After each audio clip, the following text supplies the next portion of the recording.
Ika-40th anniversary ng People Power sa Revolution at sabay na sinisimula ng 4 araw ng Kwaresma, muli natin maririnig ang panawagan nito, ang umalala sa kabutihan ng Diyos sa ating kasaysayan at sa kasalukuyan. 4 taon na nakalipas na sama-sama tumindig ang sambayang Pilipino laban sa pang-api. Noong February 22 hanggang 25, 1986, nagpaksihan ang buong mundo ang isang pagbuwirang pangyayari. Sinubulat ko sa Exodus. Alam mo mga kailangan. Ang EDSA ay naging isang malawak na bukas na katedral ng pananampalataya at mapayamang pagtukoy. Bilang mga Pilipino ang nagtipon habang rosaryo, nagdarasal, umahawin ng pagpuri sa Diyos. Hindi lahas o hindi pananampalataya ang salita. Ang metodolya ay bumagsak hindi sa pamamagitan ng kaharasan, kundi sa tahimik na lakas ng panalangin at pagkakaisa. Ang pangyayari ito ay hindi lamang bunga ng lakas ng tao, ito ay tanda ng kalinga ng Diyos sa kanyang bayan. Sa gitna ng kadiliman, lumulog tayo sa Kanya at sinagot niya ang ating panalangin. Nangyari ang malak ng EDSA, isang paalala na ang Diyos ay patuloy na gumagawa ng kababalaghan sa kasaysayan. Sa pagpunta natin sa biyayang ito, pinaayahan namin kayong sa buhay at ang pagbalan na magpunin ang umalala, pagsisi at tumulo. Una, umalala. Ang unang pagpunin ay ang umalala. Kailangan natin mga bayaning walang pangalan, ang mga ilang umarang sa sagrado, ang mga magandang Pilipino na nag-aaral sa iyong rosaryo, ang mga batrakan at kapitisip upang magpagtanggol ang kapayapaan. Ipinakita nila na ang tunay na kapangyarihan ay nagmumula sa pananampalataya at pagkakasasahan. Ang pag-alaala ay hindi lamang pagbulita sa nakaraan. Ito ay muling pagsisindi ng apoy ng pag-asa. Ang apoy na sinisindihan ng people power ay pagpuli natin panatilihin sa kahayag. Isalaysay natin muli ang plan ng EDSA sa mga kabataan upang ang susunod na sanalangin ay matutong maniwala na ang panalangin at kabutihan ay may kapangyarihan magbago ng Diyos.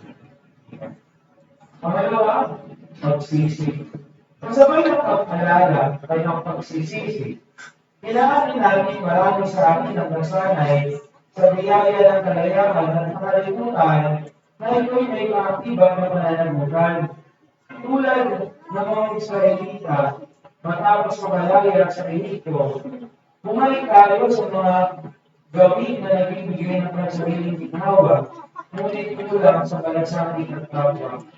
Nakaharap sa ating mga sugat ng lipunan, patuloy ang kahirapan, matiwalian, pagkawasak ng tiwala at kakulangan sa pagpundan.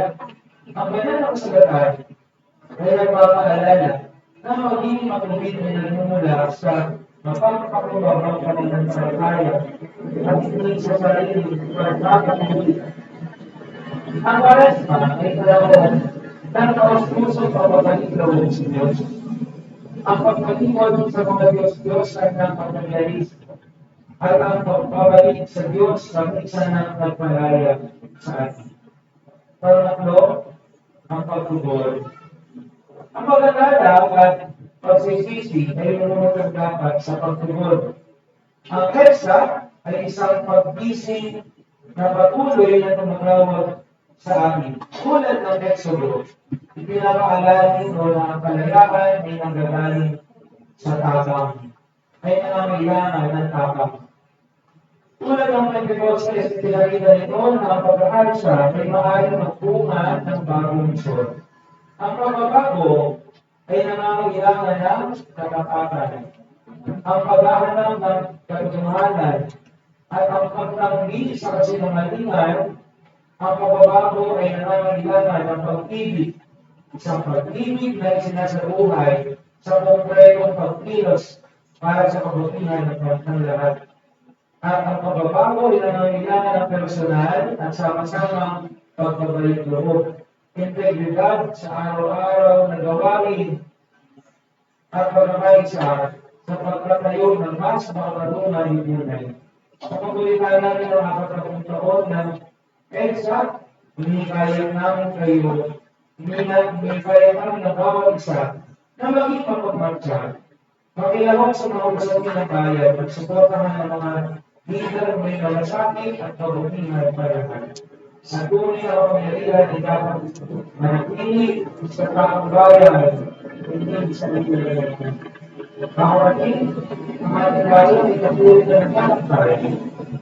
Tulad ng Israel, at tumahak sa ilaw sa loob ng 40 taon. Ngayon, habang inugulitan natin ang 40 taon ng EDSA, at tinatawag ang 40 araw ng Kwaresma, tinatawag tayo sa isang bagong revolusyon ng puso. Isang puso marunong umalala, magsisi, at tumulong. Higit sa lahat, huwag natin kalimutan na ang tunay na pagbabago ay nagmumula sa biyaya ng Diyos. Ang Espiritu Santo ang gumagabay sa atin sa mga bagay na hindi pa nakikita, ngunit inihahanda para sa mga pag-ibig sa atin. Mga kapatid, kailangan ang mga kababalaghan ginawa ng Panginoon. Naway buhayin tayong muli ng diwa ng pananampalataya, pag-asa at pag-ibig na minsan nagpukulol sa ating bayan. Maria, ina ng ating bayan, ipanalangin mo ang Pilipinas at maghari nawa ang kapayapaan sa ating mga. Amen. Pamahalan, Most Reverend Archbishop Wilbert Garcera, Obispo ng Lipan at Most Reverend sa Pilipinas. Amen. Sige, pagkakas. Ito ay tuloy ng pagkakaya, sumasapagkakaya.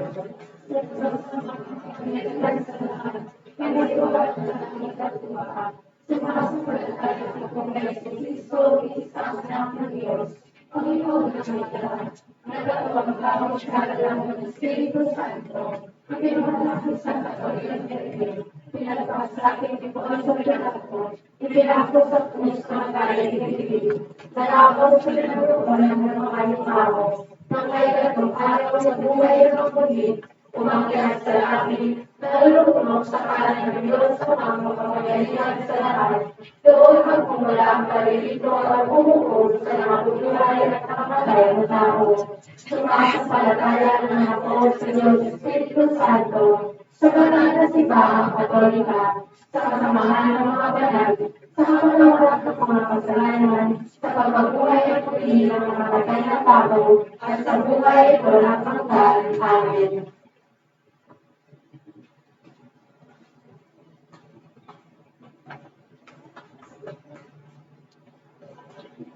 Mga kapatid, pinapaalala sa atin tayo ng buhay, sabi natin sa mga paligid, hilingin natin sa Diyos ang biyaya makapatuloy ng kapat sa kanyang salita at ituloy.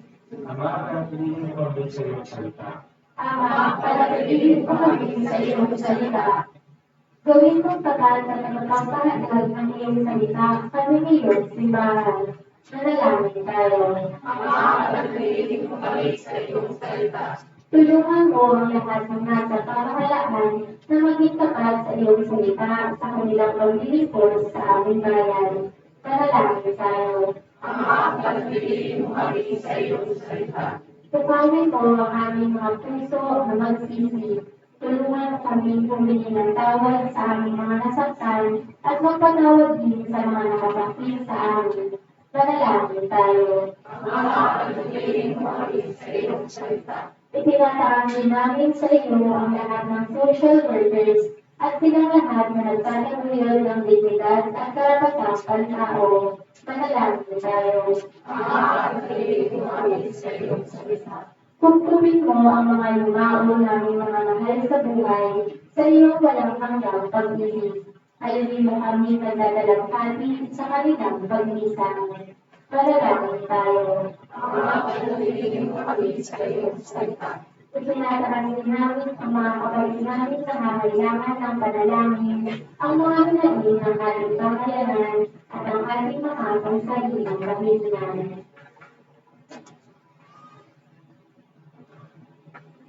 Manalangin tayo. Alawin mo kami sa iyong salita. Ang namin mapagmahal. Paratingin mo kami sa iyong salita upang tulad niya kami magpinilapin ng buhay sa aming sama-sama paglalakbay. Pabalik sa iyo, hindi namin ito sa pagpapalitan ng Kristo, anak mo at aming Panginoon. Amen. Magsimbo na po ang lahat.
Kaya kayo mga kapatid, mga mag-aaral natin ay nalugan sa Diyos sa mga pangyayari. Kaya magigawaan ng Panginoon ang mga natin sa iyong mga kamay, sa mabulihan na parangalan sa ating kapakinabangan at sa buong sambayanan ng kalan. Ama namin lumikha, kaya mo kami maging marami na pagkain sa pagdiriwang natin ngayon sa pagsisubala ng malala na panahon ng ating araw na paghahanda para sa Pasko ng pagkabuhay. Sa pamamagitan ng sa Kristo kasama sa Espiritu Santo, bawat pagsawa ng pagkabuhay. Amen. Sumayo ang Panginoon. At sumayo rin. Nasa Diyos sa Espiritu Santo. Pinakasalaki sa Panginoon. Salamat natin ang Panginoon natin. Para talaga siya ay masalamatan. Kami namin mga pangyarihan tuloy ang marapat ay gawin ang salamatan sa pamamagitan ng Kristo na aming Panginoon. Ang kanyang apat na araw ng pagkikilis ng kabuluhan ay nagbibigay ng kahulugan sa panahon ito ng pagbabagsami sa pagkakataon. Ang pagkalikod niya sa pagkasabi makasarili ay nagdulot sa amin ng pagpapababuti upang maisarayan maging malaya maging sa pagdulog sa mga pinagulong nangyayari. Ang siyang magtungkay ng lahat ng kalikasan. Kaya may sana makakaya sila ito pagpuli sa ito. Wala ko kayo sa kalapitan, kami nag-ubungi sa iyo kanabi.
Magsiyon po ang lahat.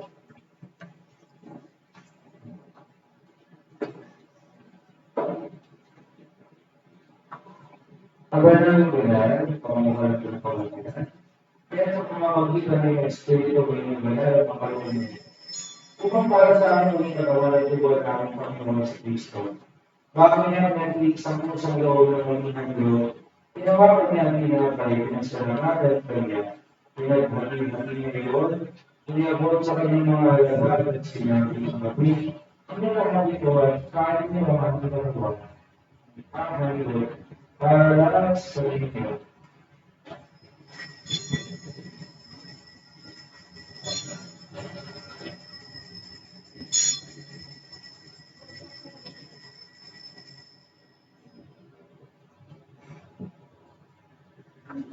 Ito naman ang matapos sa nabunan ng mga kanyang kalis. Bigyan niyo nila sa lamanan ito ng kalis sa kanyang mga alagad at sinabi ng kapil. Yung mga aming kawin nito para sa magdulog. Ang mga naman ng tima ng aming dulog. Nagubos para sa inyong lahat sa lahat sa pagkatapon ng kasalanan. Gawin niyo ito sa pag-alala sa akin.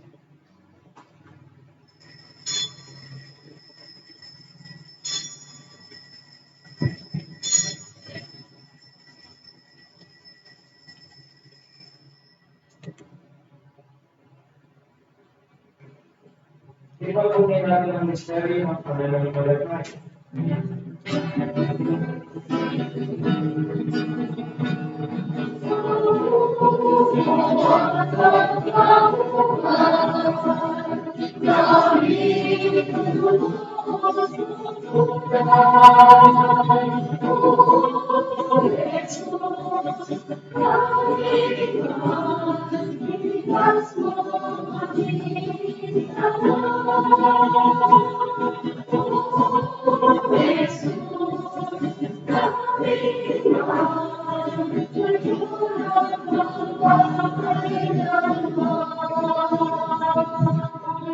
Ang ginagawa namin ngayon ng pag-alala sa pagkamatay at ang pagkabuhay ng mga anak ay iniaalay sa iyo.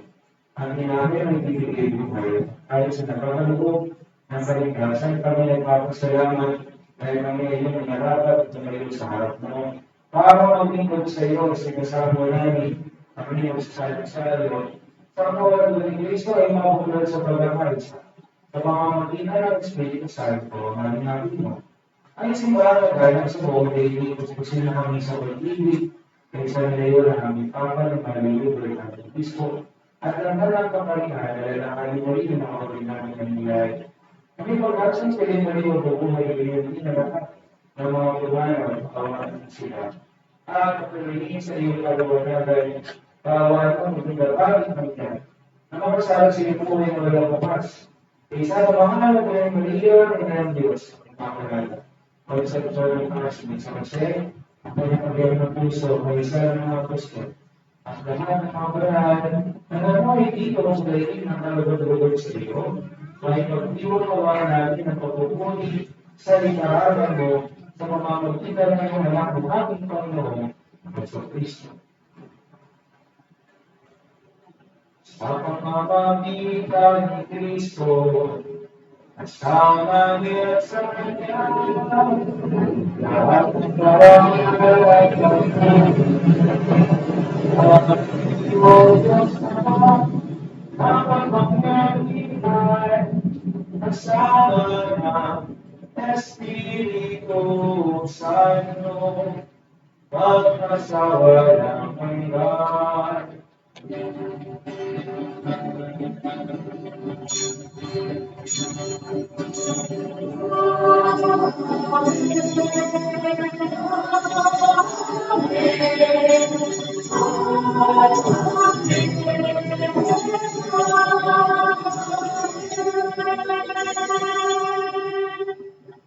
Sa pagdating ng mga nag-aalay, nagsinulo niya si Jesus na ang mga natin ng Diyos, pagkalit na natin ang pagkasunod.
Hindi natin mamigay sa lahat ng masama, pagkalooban ng kapayapaan araw-araw, kahit sa kasalanan, at ilayo sa lahat ng mapamahay.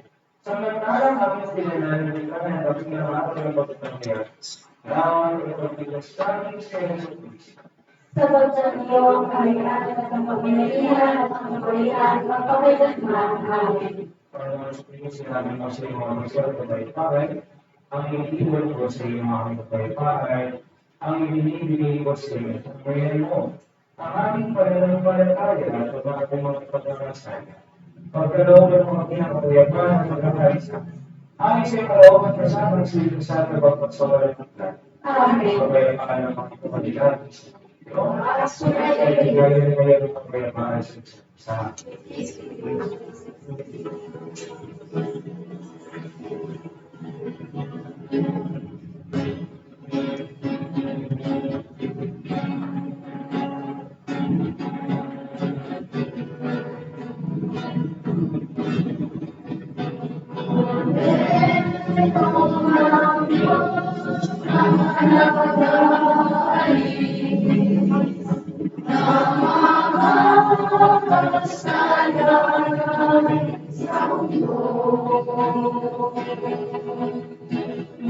Amen.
Pagpunod po ang lahat.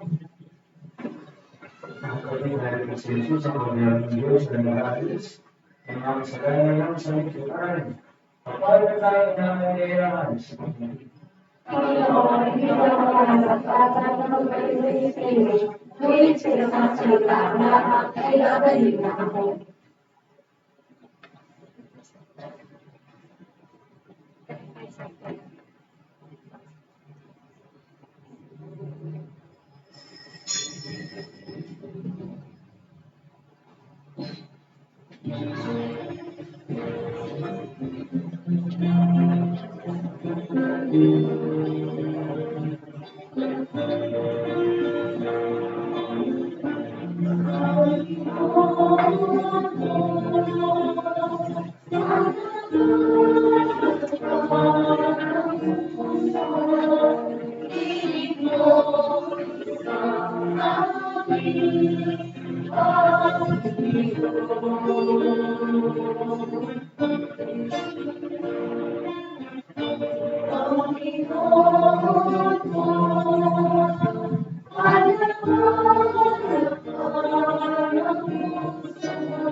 Magsilunod po ang lahat at ating sasabihin ang panalangin kay Apostol San Andres. O malalhati ng Apostol San Andres, ikaw ang unang nakakilala at sumunod kay Kristo ang Kordero ng Diyos. Kasama sa katwan, natapat mong pinamahan sa Jesus sa kanyang misyon dito sa mundo. Ikaw din ang nagkikalat sa iyong kapatid na sa Pedro upang maging nasunod ni Jesus. Sa iyong pamamagitan, buong puso itinawag namin masundan sa Jesus at ang kanyang mga turo. Turuan mo kami pag-akay ng aming kapwa tungo kay Kristo na aming siyang sama-samang ibig at paglingkuran.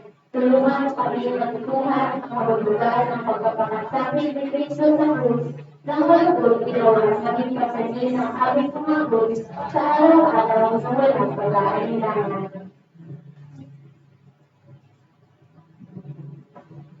Ama naming makapangyarihan, kami nang iusap na iyong kaunlahan, siya namin kami laging idalangin sa iyong harapan, ni Apostol San Andres, na nangalat at mga siwa sa iyong sabayanan, sa pamamagitan ng Jesucristo, kasama ng Espiritu Santo, mga kasawalang hanggan. Amen.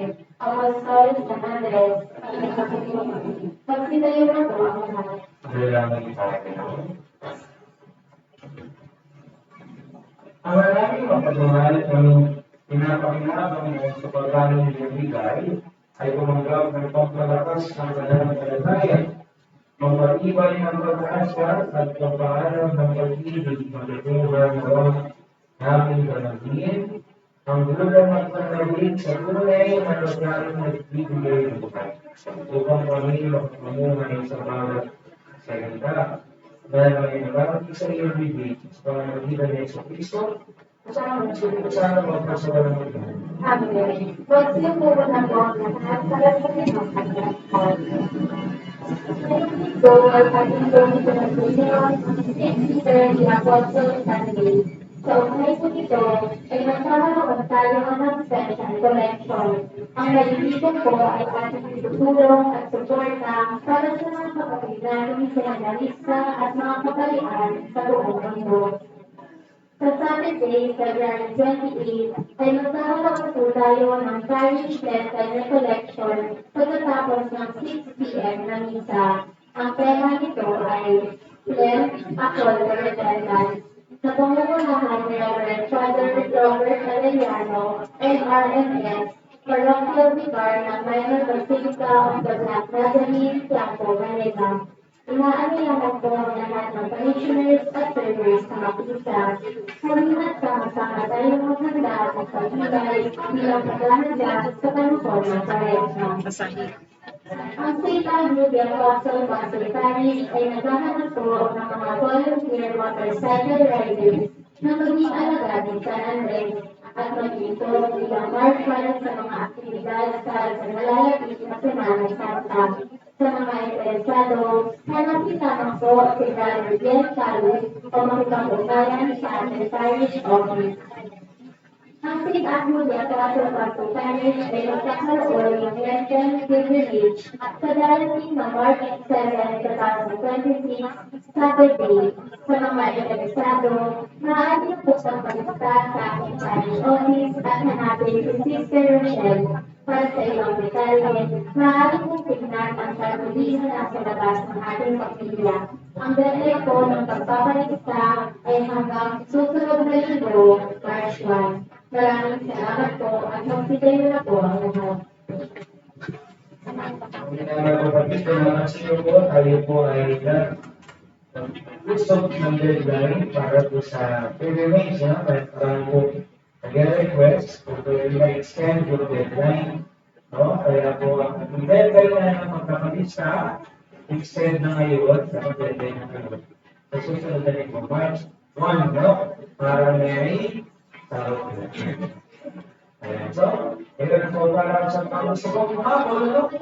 Sumama na po tayo. Meron na po tayo magkakapat na batch na. Apat na batch na. At yung batch 3 ay para lang sa kapitulan. Wala ko na natin ang pagsalita ng batch. Kailangan sa mga batch 3. Kaya ang success na doon, iibigan ko po kayo sa ating parish letter. Record mo ang mga servants para kung mas lalong lumalim ang ating pananampalataya. Sabay-sabay ko tayo nila at magdasal. Amen? Ang oras, 6 p.m. ang isa, 7:30 ang recollection. No? Kaya kita-kita po tayo ang ating guest speaker ay isang kaibigan kong pari dito po sa si Father Robert Alaniano ng Quiapo. Kung nanonood ko yung FB live ng Quiapo, sa kayo doon, para ko namin ng palago. So, kaibigan ko ito. At siya po yung spokesperson ng Tanay Basilica. Kaya po, ganito po yun, tayo po nagpunta para sa ating pamilya. At sa March 17, ilagay niyo po sa kalendar natin kung umpisa ng bayan. No? Tandaan po natin na bawat Katoliko ay required kung umpisan at least once a year. No? Kung ikaw yung mga umpisan at gusto niyo maging dalawa ng inyong sa dalawang barangay, yung panahon ng pagkakas na kayo mo ay pumunta sa umpisan. Bakit doon? Dahil marami kong pari tayong binahan. Pero kung pinahaya na po sila ng umpisan, meron po kayo ng pari dito. O yan, kung tayo sa atin, dito ko ako, kapag pinapang ng umpisan. Maraming kong salamat. So, ano ang Panginoon? Pagpalain kayo ng mga kapangyarihan, Diyos, sa mga anak at Espiritu Santo. Amen. Alala po, walang nakapalatak sa batas ng isa. Tumayo yung kagaya kapalaman, upang ang Panginoon ay manani at pagkakas. Salamat sa Diyos.